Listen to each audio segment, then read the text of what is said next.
नमस्कार दोस्तों, आज आपका एक बार फिर से हमारे चैनल में बहुत बहुत स्वागत है। दोस्तों, क्या आप जानते हैं कि एक ऐसा ज़माना जब ना तो साबुन था और ना सर्फ था, फिर भी राजाओं के कपड़े कैसे चमकते थे, वह अपने कपड़े कैसे धुलते थे।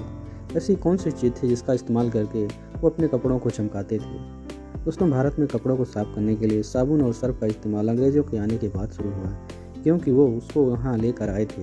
ये करीब 19वीं सदी के आखिर की बात है। क्या आपने कभी सोचा है कि उससे पहले अपने देश में कपड़ों की सफाई कैसे होती थी और कपड़े साफ सुथरे ही नहीं होते थे बल्कि साफ होकर चमकते भी थे। 19वीं सदी के आखिरी दशक के पहले तक भारत में ना तो सर्फ था और ना ही कपड़ा धोने वाले साबुन और ड्राई क्लीनिंग जैसी तकनीकी भी नहीं थी। ये वो समय था जब आज की तरह भारतीयों के पास ज़्यादा कपड़े नहीं होते थे। उनके पास गिने चुने कपड़े ही होते थे।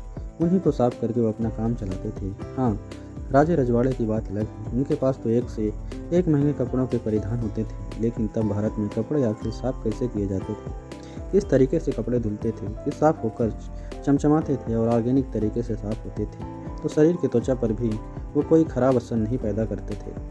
आपने कभी इस बात पर गौर किया है कि जब साबुन और सर्फ नहीं रहे होंगे तो कपड़े कैसे धुलते रहे होंगे, राजा रानियों के महंगे कपड़े कैसे साफ होकर चमकते रहे होंगे, कैसे आम साधारण व्यक्ति भी अपने कपड़े धोता रहा होगा। भारत में आधुनिक साबुन की शुरुआत 130 साल से पहले ब्रिटिश शासन में हुई थी। लीवर ब्रदर्स इंग्लैंड ने भारत में पहली बार आधुनिक साबुन बाजार में उतारने का काम किया। पहले तो ये ब्रिटेन से साबुन को भारत में आयात करती थी और उनकी मार्केटिंग करती थी। जब भारत में लोगों साबुन का इस्तेमाल करने लगे तो फिर यहाँ पहली बार उसकी फैक्ट्री लगाई गई। यह फैक्ट्री नहाने और कपड़े साफ करने दोनों तरह के साबुन बनाती थी।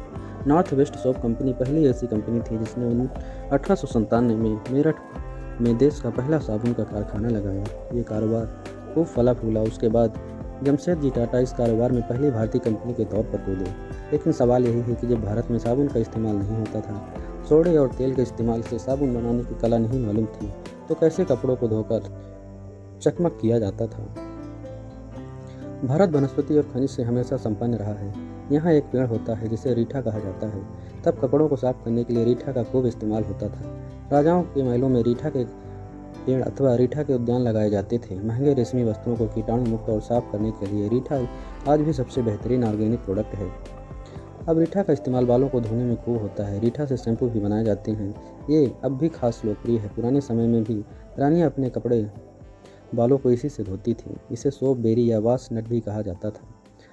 तब दो तरह के कपड़े साफ होते थे। आम लोग अपने कपड़े गर्म पानी में डालते थे और उसे उबालते थे, फिर इसे उसमें निकाल कर कुछ ठंडा करके उसे पत्थरों पर पीटते थे, जिससे उसकी मैल निकल जाती थी। ये काम बड़े पैमाने पर बड़े बड़े बर्तनों और भट्टियों लगाकर किया जाता था। अब भारत में जहाँ बड़े धोबी घाट हैं वहाँ कपड़े आज भी इन्हीं तरीके से धोए जाते हैं। उसमें साबुन या सर्फ का इस्तेमाल नहीं होता है। महंगे और मुलायम कपड़ों के लिए रीठा का इस्तेमाल होता था। पानी में रीठा से फल डालकर उसे गर्म किया जाता है। ऐसा करने से पानी में झाग उत्पन्न होता है। इसको कपड़े पर डालकर उसे ब्रश या हाथ से पत्थर पर या लकड़ी पर रगड़ने से न कपड़े साफ हो जाते थे बल्कि कीटाणु मुक्त भी हो जाते थे। शरीर पर किसी प्रकार का रिएक्शन भी नहीं होता था। एक तरीका साफ करने का और था जो भी खूब प्रचलित था। ग्रामीण क्षेत्रों में खाली पड़ी भूमि पर, नदी तालाब के किनारे अथवा खेतों में किनारों पर सफ़ेद रंग का पाउडर दिखाई देता है, जिसे रेत भी कहा जाता है। भारत की ज़मीन पर यह प्रचुर मात्रा में पाया जाता है। इसका कोई मूल्य नहीं होता। इस पाउडर को पानी में मिलाकर कपड़ों को भिगो दिया जाता है। इसके बाद कपड़े लकड़ी की थापी या पेड़ों की जड़ों से बनाए गए हैं। जड़ों को रगड़ कर साफ कर दिया जाता है। रेत एक बहुमूल्य खनिज है जिसमें सोडियम सल्फेट, मैग्नीशियम सल्फेट और कैल्शियम सल्फेट होता है। इसमें सोडियम हाइपोक्लोराइड भी पाया जाता है जो कपड़ों को कीटाणु मुक्त कर देता है।